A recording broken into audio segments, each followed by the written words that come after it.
السلام علیکم دوستو حجاج بن یوسف کے دور میں دنیا کا ایک نامور معالج گزرا ہے جس کا نام تھا شعیب بن زید۔ حجاج نے اس سے اچھی صحت کا نسخہ لکھوا لیا۔ یہ نسخہ اس کی پوری طبی زندگی کا نچوڑ تھا۔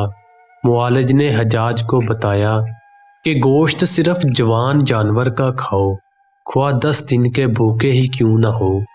جب دوپہر کا کھانا کھاؤ تو تھوڑی دیر سو جاؤ، اور شام کا کھانا کھا کر تھوڑی دور پیدل چلو، خواہ تمہیں کانٹوں پر چلنا پڑے۔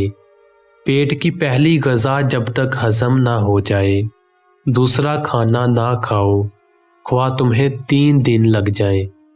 جب تک بیت الخلاء نہ جاؤ، سونے کے لیے بستر پر نہ جاؤ، خواہ تمہیں ساری رات کیوں نہ جاگنا پڑے۔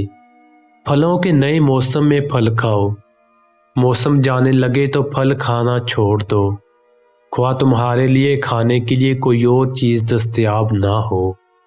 کھانا کھا کر پانی پینے سے بہتر ہے تم زہر پی لو، ورنہ کھانا بھی نہ کھاؤ۔